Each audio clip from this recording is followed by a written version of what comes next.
Sí, bueno, el maestro que todos conocemos es bailarín o bailarín todavía, maestro, coreógrafo, gestor, promotor de la danza en todos sus niveles y grados, con una carrera como ejecutante amplia que incluso rebasa las fronteras de México, estuvo en muchos grupos en la Ciudad de México, lo que con el tiempo vino a ser la Compañía Nacional de Ballet, de Danza de Bellas Artes, fue integrante de la compañía, bueno, y de algunos grupos independientes, ¿no? Como Expansión 7, entre otros. Bailó para ópera, bailó para cabaret, tuvo una trayectoria y una experiencia impresionante. Luego vino aquí a Jalapa y fue integrante de la compañía Ballet Contemporáneo de Jalapa de la Universidad Veracruzana,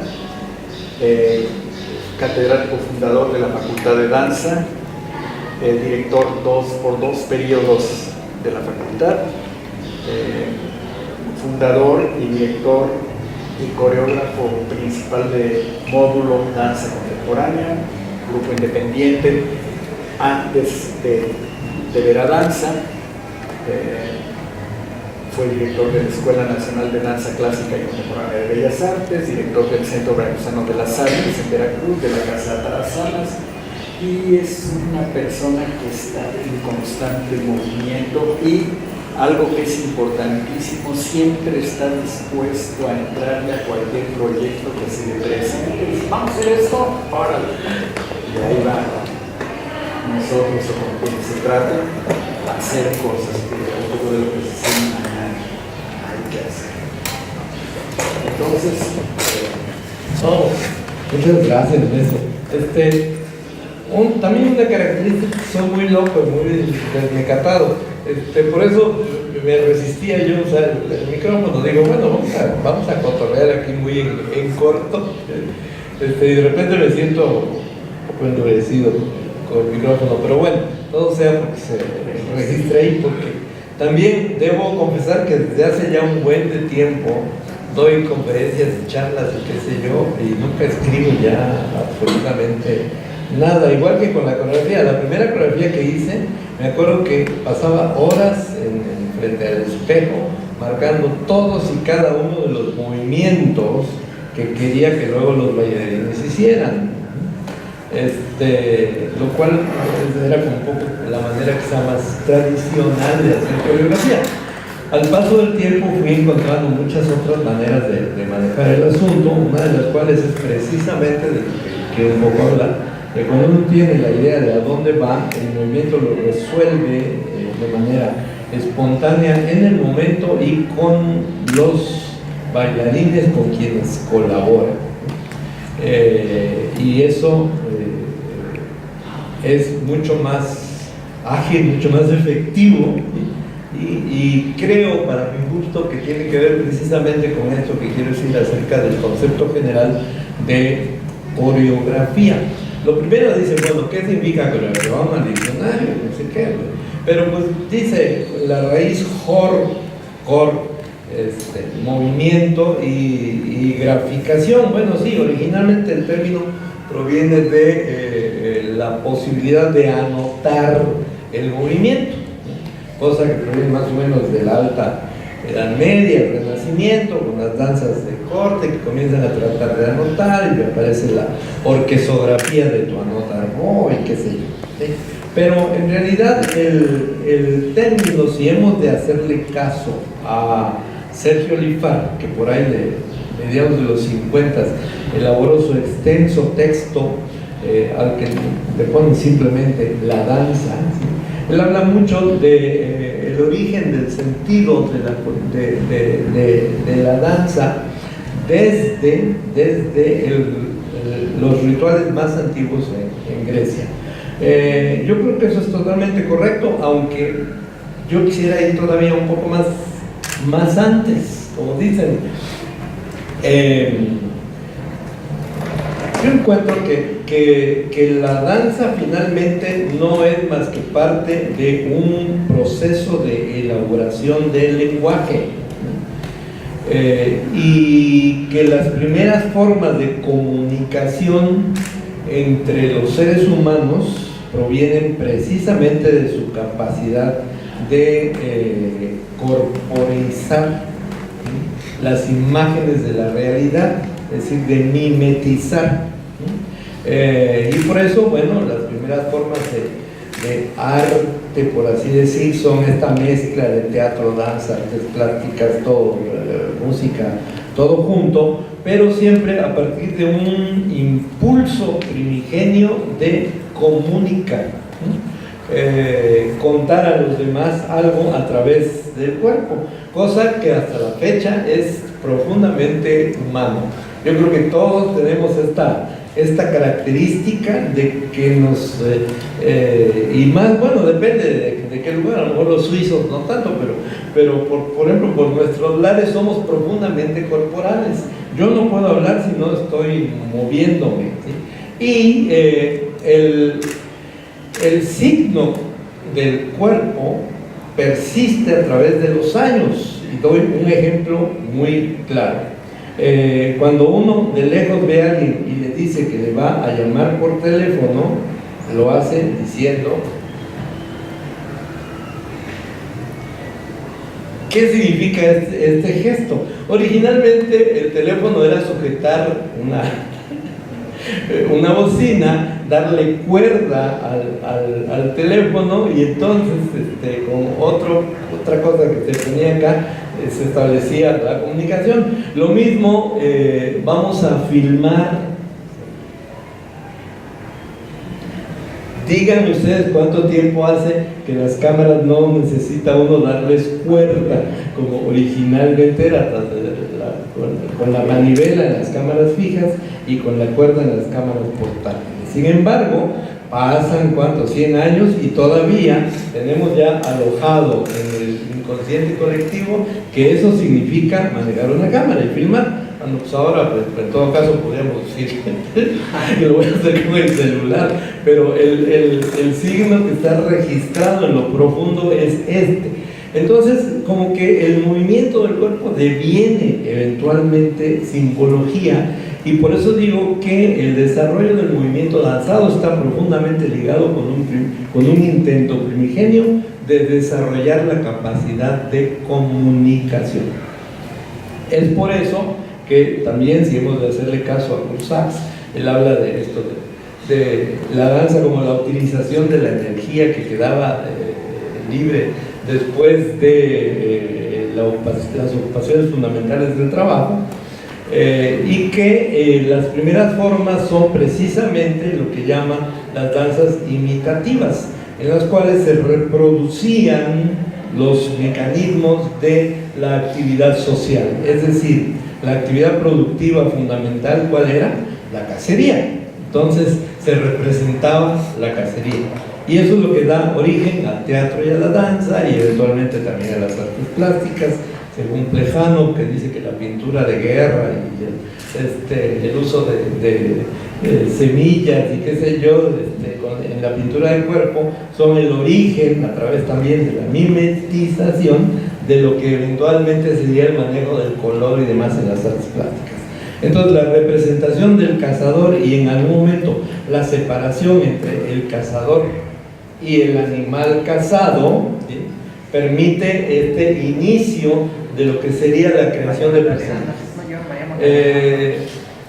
Al paso del tiempo, todo se va relacionando profundamente con las actividades de trabajo, y llegando con Serge Schlifat, habla de los rituales, de los cantos, de los himnos, cantos ditirámbicos y demás, que están girando alrededor de un altar. Entonces eso implica un ritmo con el cual se mueven, ¿sí?, una relación estrecha entre el ritmo del verso, el ritmo del movimiento y la longitud de los círculos, la cantidad de pasos y en consecuencia tiempos que requería dar una vuelta a un altar. Eso da por resultado que la raíz hor, originalmente movimiento, se identifique mucho más con el sentido de coro, que a la fecha lo relacionamos con el coro cantado y muy poco con el coro de movimiento, como originalmente lo era. De ahí que terpsicore sea aquella que se deleita con el movimiento, terpsis, y hor, raíz de movimiento. Bueno, en este proceso se da de nuevo el elemento fundamental, que es en el himno se cuentan las historias de los dioses y llega un momento en que se hace necesario que el dios principal se separe de los demás y adquiera una voz por sí mismo. Eso significa la aparición de un personaje central y un conjunto que lo acompaña. Y luego, pues otros dioses que son sus interlocutores se van separando del coro y allí comienza la posibilidad de los diálogos hablados, los personajes, y es algo que hereda fundamentalmente la danza, puesto que en ese momento no hay mayor diferencia entre una cosa y otra. A mí me tocó ver a los actores griegos de teatro clásico que, además, subidos en unos coturnos de este tamaño, ahora está de moda bailar sobre tacones. En el siglo de Pericles los actores bailaban en coturnos de este tamaño y decían las obras, cantaban la música, tocaban instrumentos de percusión y bailaban, todo a la vez. Pero siguiendo esta idea de hacer aparecer los personajes y el intercambio entre los personajes. Es decir, la capacidad de narrar historias. Y esto se refleja, a pesar de que viene luego el enorme periodo del oscurantismo, pero de todas maneras se refleja aún así en la música. La monodia famosa que se va rompiendo y que se convierte en la salmodia, y que eventualmente significa el rompimiento del unísono del canto gregoriano para comenzar a construir lo que es en la actualidad la polifonía, es decir, la acumulación de un conjunto de voces. La danza va también profundamente ligada a este proceso, aunque es retardado durante toda la Edad Media por la represión de la sensualidad del cuerpo. No es hasta el Renacimiento que comenzamos a recuperar esta posibilidad. Y para no hacer todo el cuento tan largo, sí podríamos hablar del origen de lo que llamamos en la actualidad la danza escénica, que tiene que ver entonces con la producción de la coreografía contemporánea. El gran espectáculo dancístico se crea con el ballet de corte de Catalina de Médici, pero estamos hablando de grandes producciones en las que se echaba mano de todas las disciplinas, ¿sí? Y en las que una cosa fundamental era la temática que daba pie al hilvanar todos estos elementos. Y no hay que olvidar que una buena parte de los ballets que inventaba doña Catalina de Médici con su coreógrafo Bourgeois o Belliocoso, como era su nombre original, tenían que ver con sátiras de carácter político, ¿sí? Eran utilizadas para atacar a sus enemigos, para hacer escarnio de personajes y demás. De nuevo, regreso a lo mismo. La construcción de esta manera de hacer y producir espectáculos estaba profundamente relacionada con la necesidad de decir algo. Podrán decir ustedes que al inicio del siglo XX las cosas cambian. Bueno, cambian yo creo fundamentalmente en ese sentido de rebelarse en contra de la academia, eso es totalmente cierto. Hay autores que hablan de esta necesidad de recuperar el sentido ritual, lo cual también es totalmente cierto. Los bailarines, los coreógrafos de los inicios del siglo pasado buscaban esto de recuperar el sentido ritual, convirtiendo el escenario en un espacio ritual, ¿no? Más que en un espacio de representación literaria, que era a lo que había ido llegando fundamentalmente el ballet tradicional. Hay una extrema dependencia de largos y complicados argumentos que más o menos lograban cumplir en términos dancísticos a través del vestuario, de la escenografía, de la producción, de los trucos de escena y, por supuesto, de extensísimas notas en el programa de mano que explicaban la compleja historia de los ballets. Entonces, en el modernismo se cambia, sin embargo, yo creo que persiste lo mismo. En un ritual persiste la intención comunicativa. Es el danzante, aunque esté solo, está en relación con la divinidad. Aun cuando no hubiera público, que sí lo hay, pero aun cuando sea un ritual original, no en teatro, sino en la comunidad, qué sé yo, y aunque el danzante esté solo, está en estrecha comunicación con la divinidad que da pie al hecho dancístico. Estos elementos se conjugan y son mucho de lo que toman los primeros coreógrafos de la danza moderna y producen pues este enorme movimiento en el cual hay una fuerte teatralización. Ojo, teatralización no literaturizada como la del ballet. Un ejemplo claro de esto podría ser la Pavana del Moro de José Limón, en donde se las arregla para con 4 personajes, planteando lo más esencial de Otelo, o el Pañuelón Encantado, como la adaptación de León Felipe en español. Entonces, esta capacidad de llegar a la esencia dramática de una historia muy compleja y convertirla con el mínimo necesario de movimiento y producción en algo efectivo para la comunicación con un público. Sin embargo, nunca se me olvidará, hace muchos años ya, le hacían una entrevista a Gladiola, no, a Magnolia. ¿Cuál es, Eduardo? ¿Cuál es la de Escombey? ¿Gladiola o Magnolia? Gladiola. ¿Gladiola? Bueno, a una de las dos le hacían la entrevista y le preguntaban ¿qué opina usted? Porque ella mantuvo el apellido de Orozco, porque es Orozco, es Gladiola Orozco.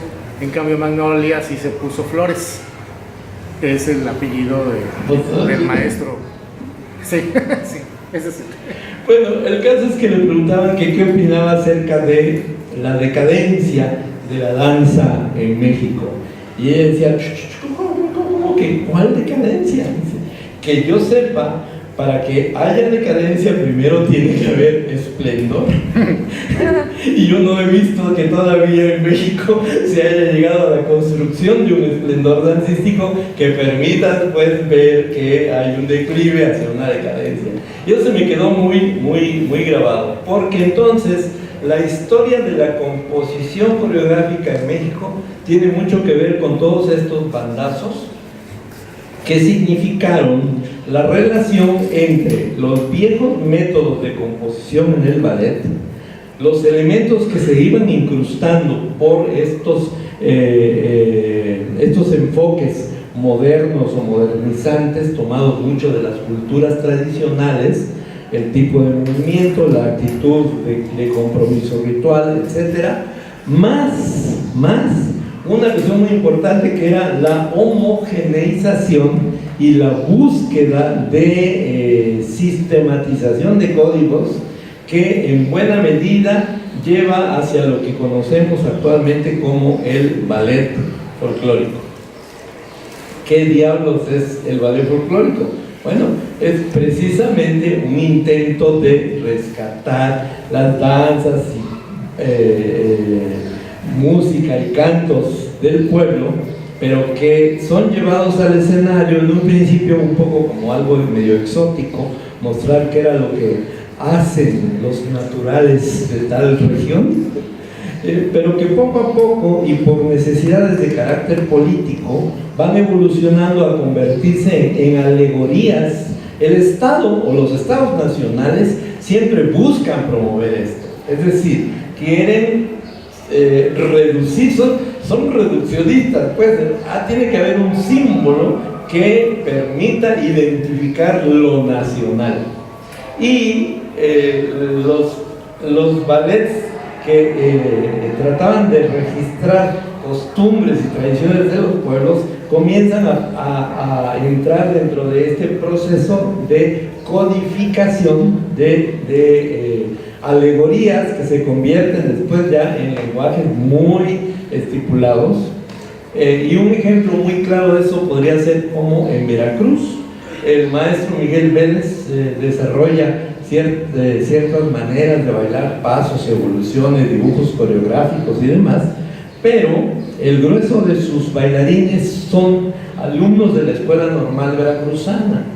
Muchos de ellos pasan a ser miembros del ballet folclórico de la universidad, pero muchos otros se van después a sus lugares de origen y en las escuelas donde dan clases comienzan a montar exactamente los mismos pasos, evoluciones coreográficas, diseños, etcétera, que aprendieron con el maestro. De modo que años después llegan los etnólogos y los investigadores a Platón Sánchez o sea Chicotepec, por allá, encuentran una danza y registran y dicen, los pasos sí, casualmente son los mismos que hacen en el ballet folclórico de la Universidad Veracruzana. En realidad lo que están haciendo es repetir el código establecido por el coreógrafo que fue el maestro Miguel Vélez. No estoy diciendo que sea malo, son elementos que así se van dando, así se van manifestando.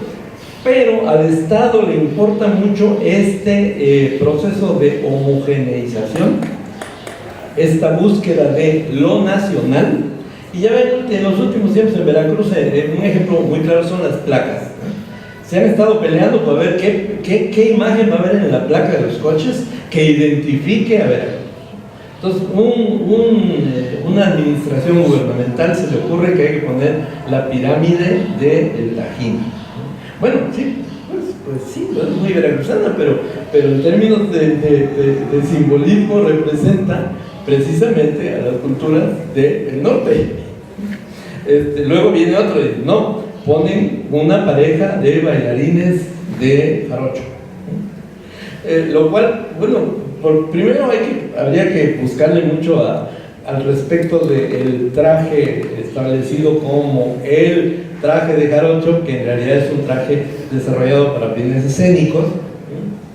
Y segundo, aún así, aun cuando eso fuera, de todas maneras, no representa sino a las llanuras de Sotavento, no representa todo el estado. En fin, terminaron por eliminar eso y poner ahí unas rayas nada más. Pero eso es, insisto, es una tendencia a buscar un símbolo que homogeneiza, ¿no? Y en ese proceso es que se da esta, en buena medida, digo yo, anquilosamiento de la coreografía en el ballet folclórico. Los dos grandes antones de la coreografía en el ballet folclórico siguen siendo Miguel Vélez, que en paz descanse, y Rafael Samarripa. Los dos con una capacidad de creación a partir de la observación de bailes, costumbres y tradiciones populares, en el entendido de que se trata de tomar esos elementos para transformarlos y convertirlos en un discurso escénico.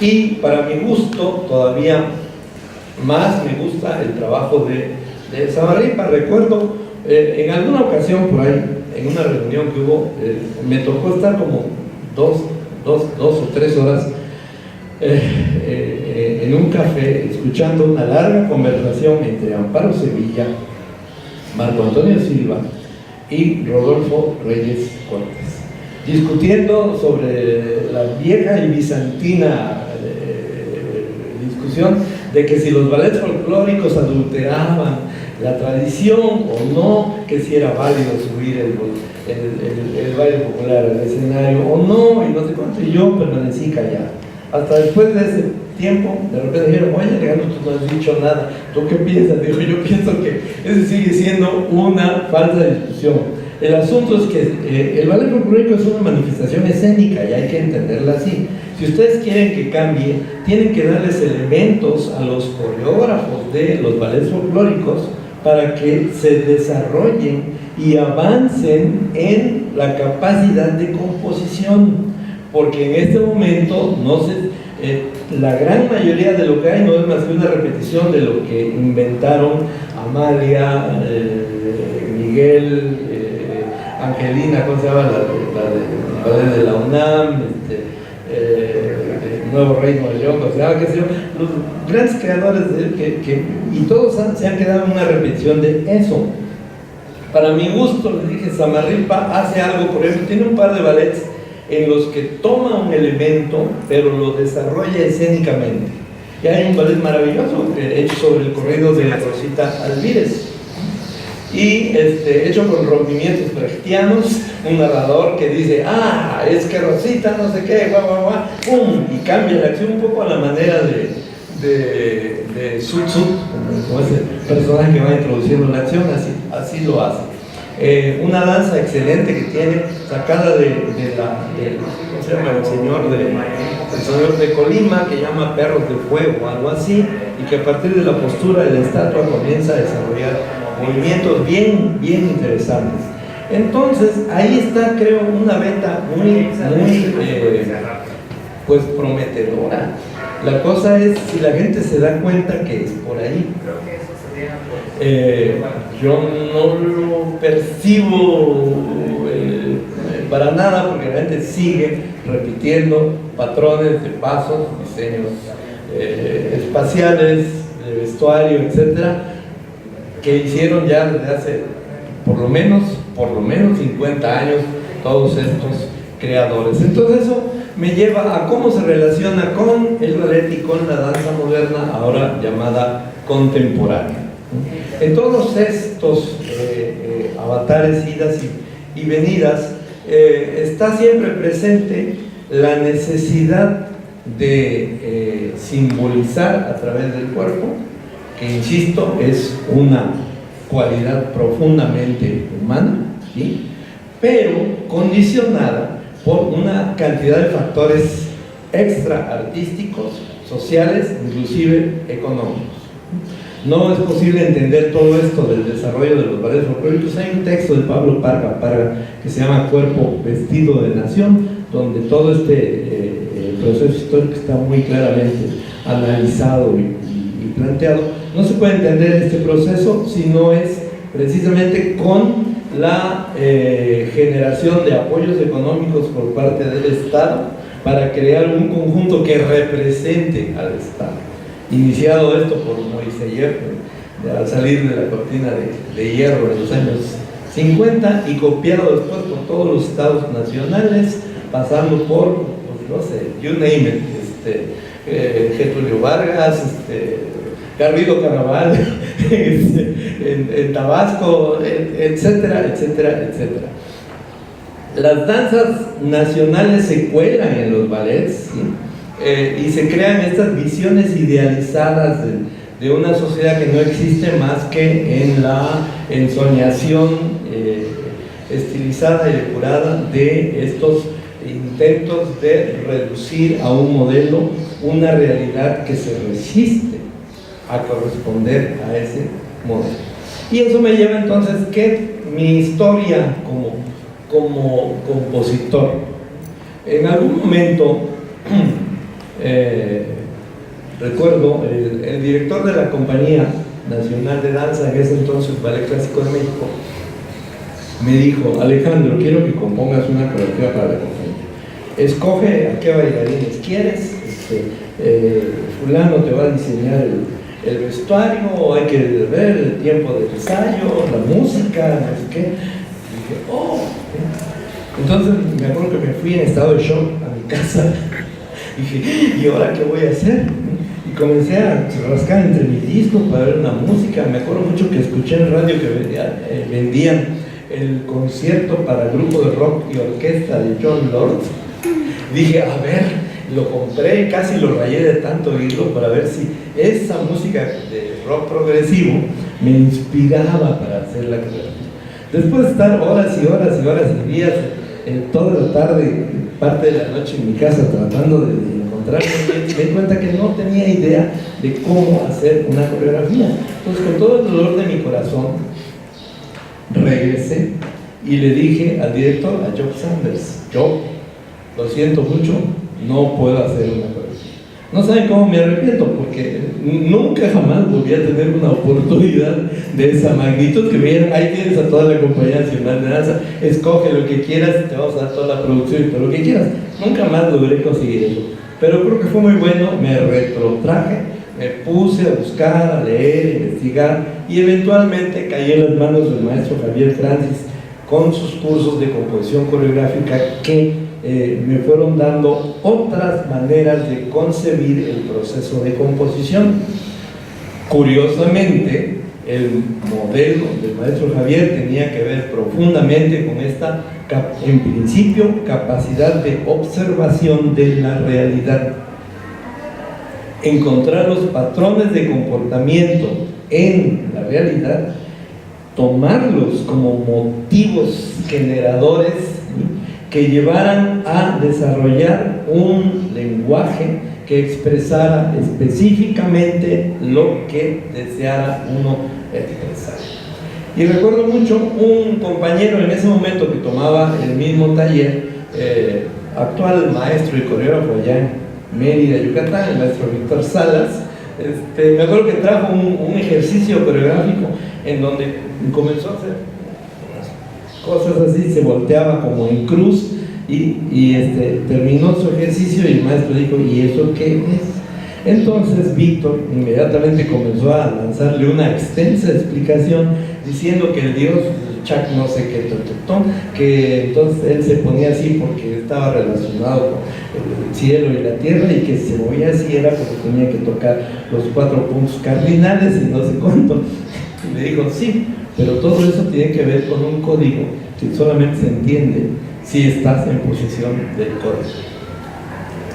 Y eso, a mi modo de ver, es una de las cuestiones fundamentales en la composición coreográfica en la actualidad. Por eso, a mis alumnos, en la clase de dramaturgia y composición, comienzo por decirles eso. Hay 2 grandes apartados a mi modo de ver. Uno, el que tiene que ver con el placer que genera moverse de cierta manera, con el placer que genera en la gente que está en posesión del código descubrir la riqueza del movimiento, del estado incluso de trance en el que hayan caído los bailarines, etcétera, etcétera. Lo cual significa una posibilidad de creación y degustación de la danza de carácter personal, vivencial, en buena medida probablemente ritual, pero que tiene que ver con el compartir un código. Y el otro, que es el gran campo de la danza que busca insertarse socialmente. Ya desde 1950 el maestro Fernando Wagner saca un libro, por ahí ahorita la feria lo vi que ya lo reeditaron, me dio mucho gusto. Yo tengo una, lo tienes tú ahorita, la edición original de 1950, en donde el maestro Fernando Wagner dice: bueno, ¿qué onda con el teatro? Dice: para que exista teatro tienen que haber 3 elementos, ¿sí? El autor, el actor y el público. Y no hay teatro si falta alguno de los 3, ¿sí? Y entonces me acuerdo que eso me quedó muy grabado. Y yo: sí, una cosa es la danza para mí, la danza para mis pares, y otra cosa es la danza que busca ser eminentemente comunicativa y convertirse en un puente de expresión hacia los públicos. Y es ahí donde entra, maestro, la necesidad de entender estos profundos y complejos procesos de desarrollar, de diseñar, de encontrar la dramaturgia específica de cada preocupación que haya en la mente del compositor. Pero todavía voy más allá de eso. La doctora Lucina Jiménez, en su texto de Teatro y Públicos, El lado oscuro de la sala, de las conclusiones que saca, una de ellas es no necesariamente el éxito de una obra depende de que tenga comerciales en tiempos, ¿cómo les llaman? Estrella o qué, de Televisa, sino que tiene mucho más que ver con manifestaciones de distinto tipo que implican relación con una comunidad específica hacia la que se dirige la temática de la obra.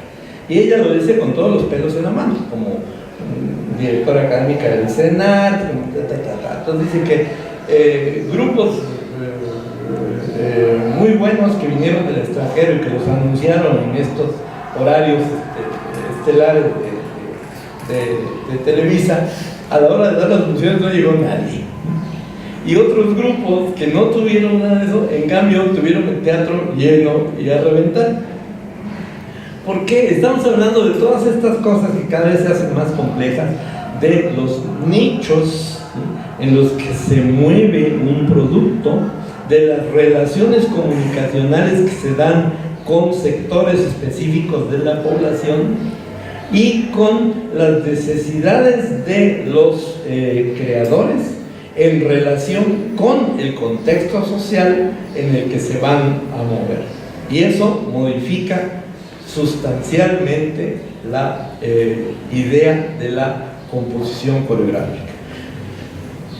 Mi método, pues, puedo decir, es un montón de cosas.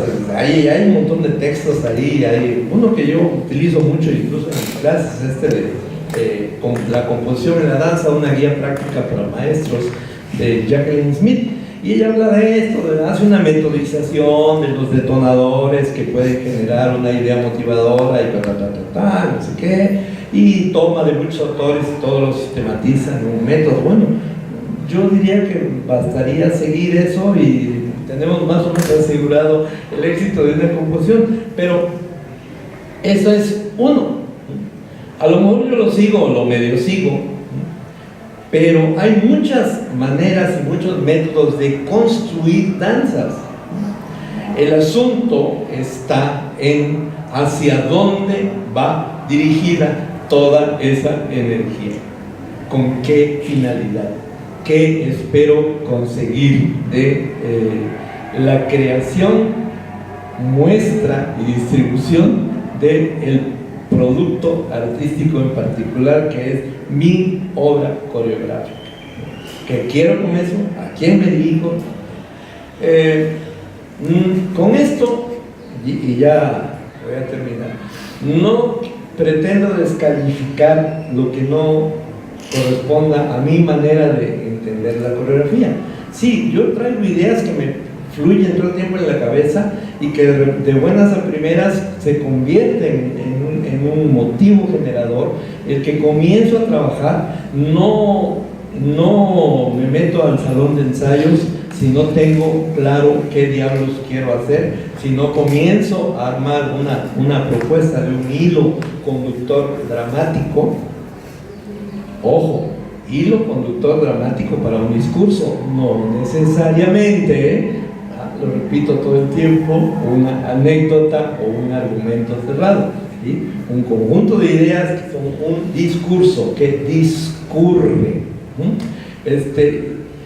y si no tengo este andamiaje central definido, no me meto a trabajar con el movimiento. Y eso les digo a mis alumnos, el movimiento, y se sorprenden cuando comenzamos el curso, ¿cómo? Digo, el movimiento es lo de menos, ¿sí? Pero ¿cómo? Normalmente la mayoría de la gente se acomete la tarea de montar coreografía a partir del movimiento, lo cual también puede ser una vía.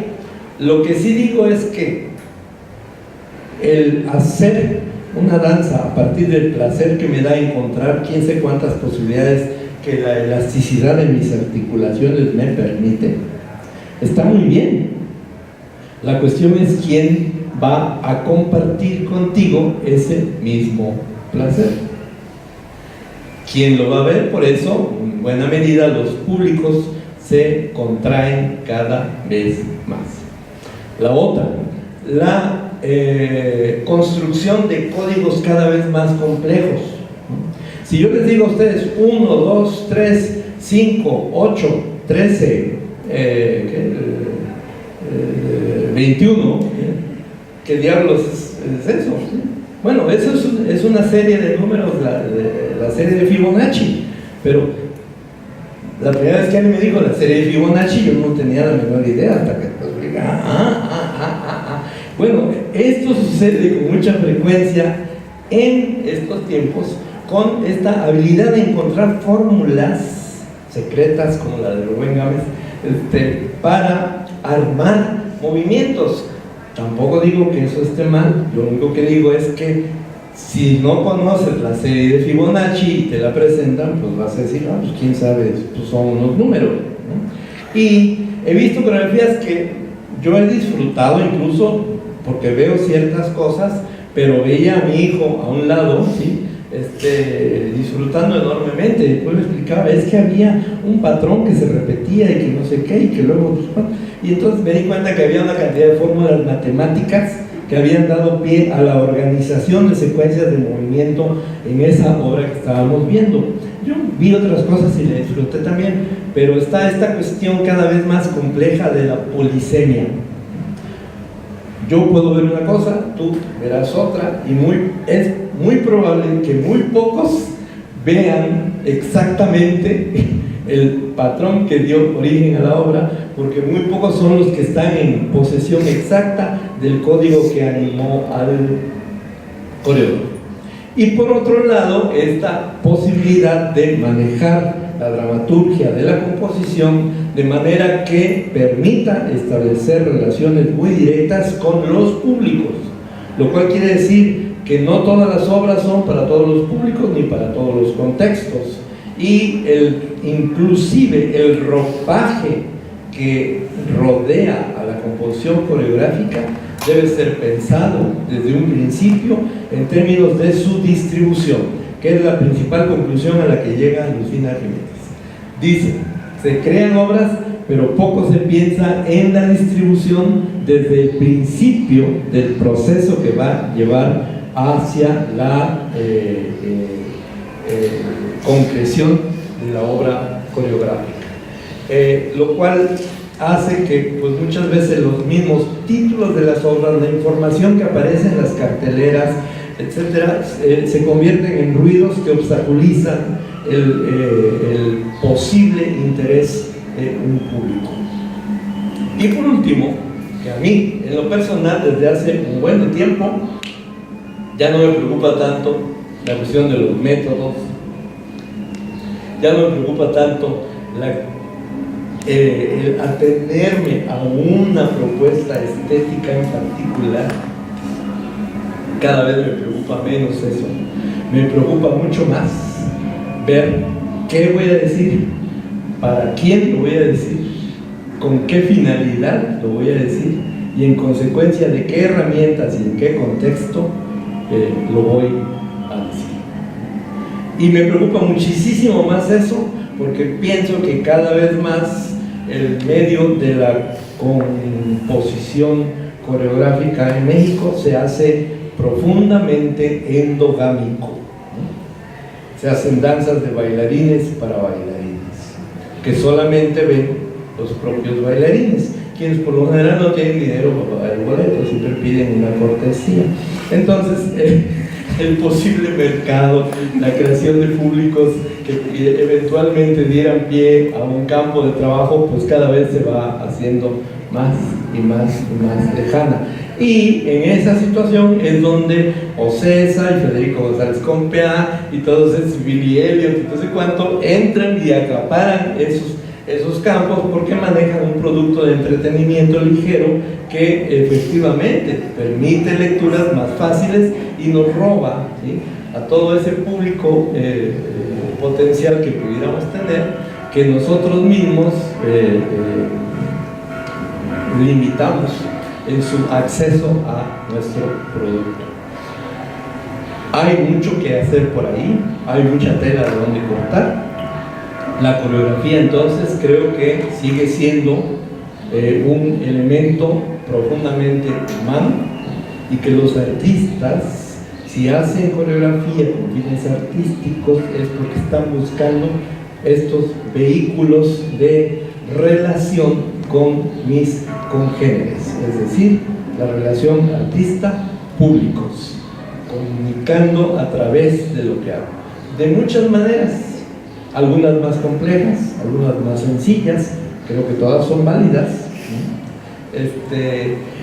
Si entendemos este proceso así de amplio y de complejo y no intentamos como el Estado homogeneizar y dictaminar que esto es lo que ahora se debe hacer, porque ya se sufrió mucho con la doctrina del realismo socialista durante todo el periodo staliniano, donde la tenía que ser así y solo así. Sin embargo, en el fondo, ahora, detrás de discursos de la semiótica y de quién sabe qué, se esconde una actitud muy similar a la staliniana. Yo digo que el movimiento debe obedecer a profundos y complejos lenguajes y códigos, y quien no haga las cosas de esa manera, yo lo tacho y no entra a mi festival. Bueno, y son de ellos, porque son curadores y los están llevando a todos los festivales. Y entonces eso se va convirtiendo en una actitud profundamente discriminatoria. Y al paso del tiempo continúa alejando cada vez más a los públicos. Los bailes folclóricos mantienen un poco eso, pero aún ahí, curiosamente, en un campo donde pareciera ser que la cosa es mucho más rígida y acartonada, aún así se generan joyas como el trabajo de Rafael Samarripa y de muchos otros que ya vienen por ahí. La gente, especialmente la que está saliendo de la Escuela Nacional de Danza Folclórica, ya tiene un poco más esta visión como la que tenía curiosamente Rodolfo Reyes hace 40 años aquí en Jalapa cuando llegó, de no ballet folclórico, sino, decía él, taller de reconstrucciones etnocoreográficas. Y bueno, esas son las vetas que ahí están todavía pendientes. Si entendemos la coreografía, no nada más como una manera, un método de organizar movimientos, que pues hay muchos, pueden ser válidos, pueden no serlo, pueden ser muy válidos, pueden ser poco válidos.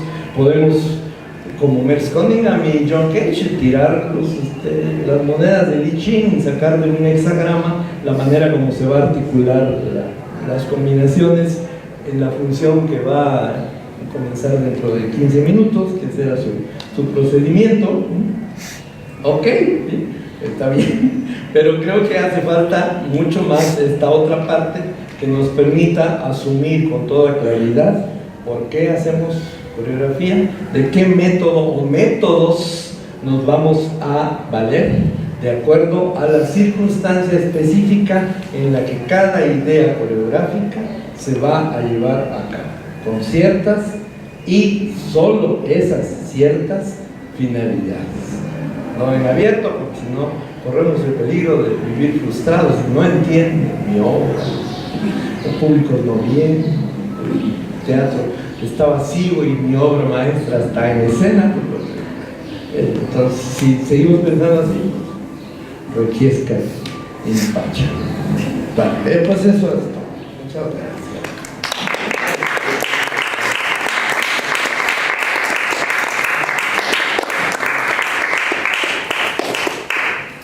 Pues, ¿cómo la béisbol? Oye, yo el otro día oí un programa que teorizaban sobre el arte y decían que el arte está dirigido a la zona del cerebro del placer y de las sensaciones, no de la razón, sino del placer. ¿Tú cómo ves eso? No, pero es exactamente lo mismo. Por eso me ocupo siempre de decir que una danza no necesariamente requiere de una anécdota ni de un argumento a contar, lo cual significaría la necesidad de seguir un hilo discursivo, ¿cómo se dice?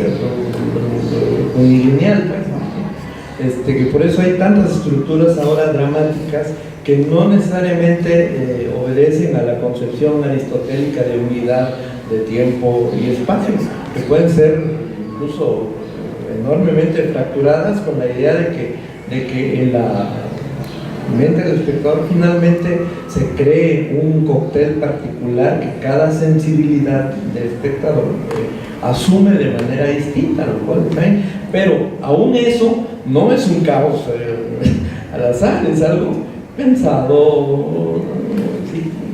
Mediante qué mecanismo voy a hacer esta provocación, excitación de la apreciación placentera de este miembro del público que está sentado aquí en esta butaca.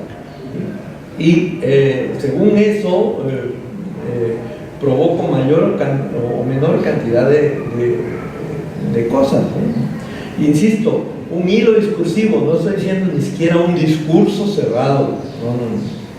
Pero sí hacia dónde vamos, porque la poesía, y eso tú lo sabes muy bien, ¿sí?, provoca este tipo de cosas sin que necesariamente sea una narración realista, gramaticalmente correcta, o qué sé. ¿Sí? Sí,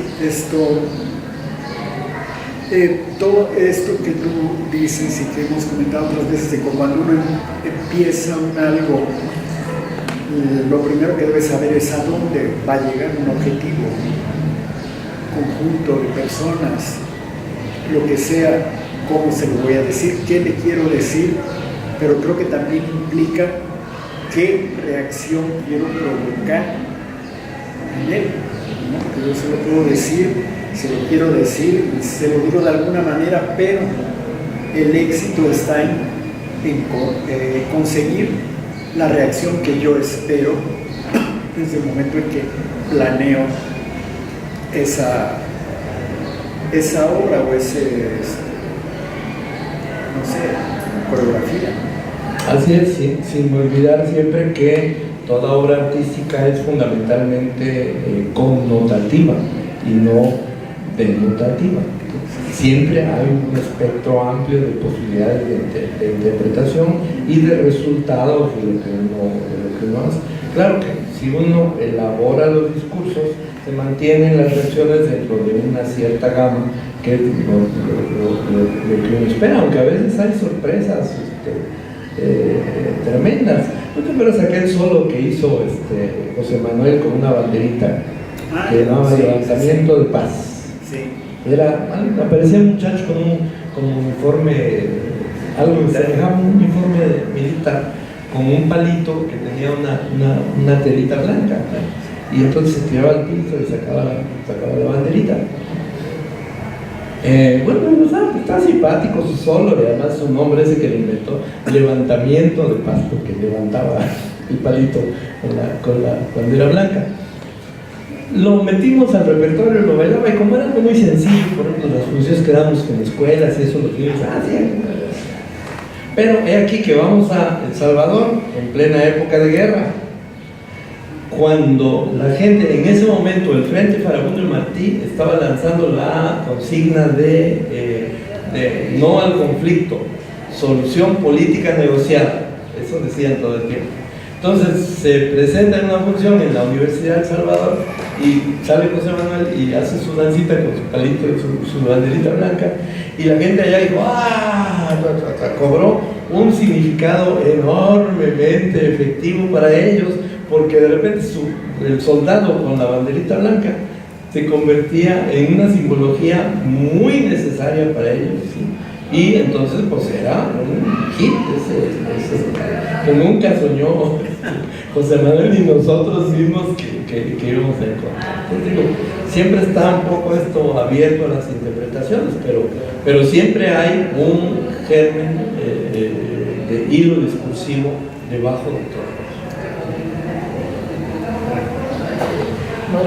¿No considera usted que hay un empobrecimiento del oficio coreográfico? Sí, definitivamente, sí. Porque insisto, yo creo que cualquier método de eso puede ser válido. Eso sabemos que un fulano, no diría el nombre, pero que iba a hacer una coreografía, en vez de buscar una ubicación espacial de la gente, sacaba un montón de monedas, ¡tras! Las aventaba. Y a donde caían las monedas, decía, a ver, colóquense donde están las monedas. Bueno, pues sí, puede ser un procedimiento el azar. Bueno, vale, pues, ¿no? Bueno, luego, ¿qué haces con eso? Entonces se recurre a una cantidad de manipulaciones ahí que a veces poco tienen que ver con cuestiones dancísticas y que son mucho más vinculaciones de otro orden que entorpecen enormemente la relación con los públicos, ¿sí? Y el exceso de confianza en las lucubraciones mentales de los coreógrafos como la herramienta para la composición y no en estos procesos de profundización en la capacidad de producción de coreografía con fines comunicativos. Lo digo, por ejemplo, yo de repente en una de estas muestras del FONCA veo un muchacho que trae un disc jockey o no sé qué, con muchos aparatos que genera una cantidad de música bastante sabrosa, estridente, interesante, y el niño se para a mitad del escenario y se queda totalmente inmóvil. Pasan 2 minutos y está inmóvil. Pasan 3 minutos y comienza lentamente a moverse. De modo que lo único que hace es finalmente acostarse en el piso, para lo cual se lleva 15 minutos. Entonces digo, bueno, puede ser interesante la idea. Él quería, y luego lo explica además, que él quería experimentar con la inmovilidad, o qué es lo que produce lo que produce aburrimiento, porque yo vi como mucha gente se levantaba la butaca y decía, eso, aunque aparentemente pudiera ser algo complejo y rico, en el fondo no es más que una reducción a un método, pues muy se llama eso, pero has pensado de veras a fondo, observar los métodos de composición de muchos maestros, encontrar los elementos que a ti te funcionen, sacar de todo eso una media y elementos que luego tú transformes. Eso sería un enriquecimiento de la capacidad de composición. Yo veo estas otras maneras como empobrecimiento definitivamente. Sí, porque precisamente, por ejemplo, el proceso de Sartre había todo un proceso metodológico. O sea, si el posmodernismo existe es porque hay una lucha ideológica contra el modernismo, ¿no? En este caso Martha Graham. ¿Sí? Entonces, ese proceso creativo de Cunningham para llegar al azar en la danza es un proceso que muchos coreógrafos se ahorran y se quedan con una visión muy empobrecida de todo ese proceso, por no decir que una copia muy deslavada. Y lo mismo sucede con la falta de comprensión real de los procesos de la danza-teatro o del teatro físico, ¿no? Que, por ejemplo, el proceso, la imitación burda del teatro físico, ¿cuántos lesionados ha provocado en la danza, ¿no? O sea, uno ve las coreografías de Elizabeth Streb, por ejemplo, pero para ver lo que hacen sus bailarines en escena donde realmente arriesgan la vida, hay todo un proceso rigurosísimo para hacer eso, que es un proceso que se ahorran u obvian de propio muchos coreógrafos. Sí. Esta copia nada más si fuera en máquina de escribir con la quinta hoja de papel carbón. ¿Sí? Entonces sí, los resultados son estas barbaridades, ¿no? Comenzando desde Campeones, ¿te acuerdas? De Marco Antonio, los que se tiraban de espaldas.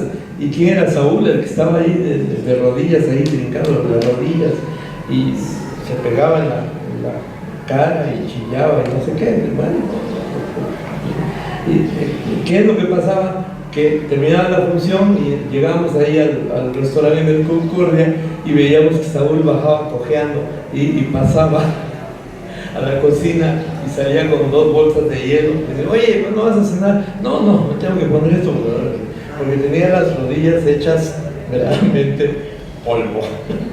Entonces eso era porque la cosa era que tenía que azotarse, ¿sí? Bueno, sí, probablemente muchos se azotan, pero lo hacen. El apodo de Chucho Go, por ejemplo, de los tiempos que pasó entrenándose para dominar las cuestiones del alto impacto, que no fue nada más aviéntate, ¿no? Sí, hay estas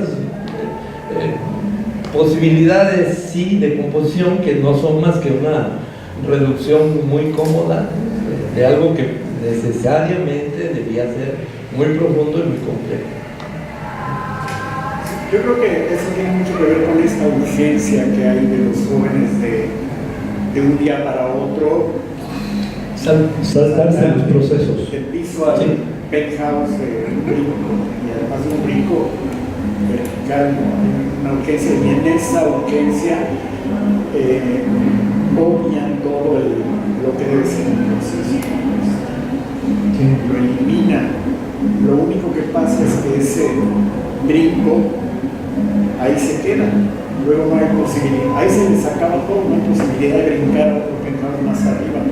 No hay una continuidad porque no hay una solidez en la construcción. Eso daría pie para otra discusión, pero en 1993 hicimos el simposio allá en Oaxaca, y donde una de las mesas más reñidas todo era donde se hablaba de las famosas técnicas suaves versus las técnicas duras. Y en ese momento estaba muy fuerte la discusión, porque incluso todo eso formaba parte del famoso proceso de reordenamiento académico que acompañaba la creación del Centro Nacional de las Artes. Y entonces, eso a qué llevó. A mí me parece muy importante lo que ahora llaman, o han dado a llamar, las somáticas. Estas materias que tienen que ver con Alexander, con Feldenkrais, con quién sabe qué, con ¿cómo se llama? La Nancy Toffler, que los ejercicios para sentir el psoas, no sé cuánto. Sí, es muy importante sentir el psoas, pero estar tirado en el piso pues sirve mucho para la introspección y sentir el cuerpo. Pero si uno quiere pegar de brincos, tiene que levantarse luego del piso y fortalecer las piernas para pegar de brincos. El problema es que quieran sustituir las llamadas técnicas duras por las técnicas suaves. Yo creo que no, deben en todo caso conjuntarse. Y eso está pasando muy claramente en la Universidad de las Américas, en donde mi posible paisano Roy Schwartz maneja como fundamento las famosas somáticas, pero los alumnos quieren hacer danzas, quieren hacer coreografía con danzas en las que peguen de brincos y no sé qué, y cuando tratan de hacerlo pues no consiguen despegarse mucho del piso, se lastiman y demás. ¿Por qué? Porque no tienen la preparación y el fortalecimiento necesario para hacerlo. Entonces sí, estas sustituciones ahí. Muchas de estas técnicas eran métodos de rehabilitación, no tanto de formación muscular. Están interpretando las mismas técnicas. No es que las técnicas en sí sean malas, sino que tuvieron otro objetivo. Así es el intentar sustituir una cosa con otra. Digo, no, eso debe enriquecer al otro, pero no eliminar. En fin. Bueno, pues yo creo que ya platicamos lo suficiente, bla bla bla.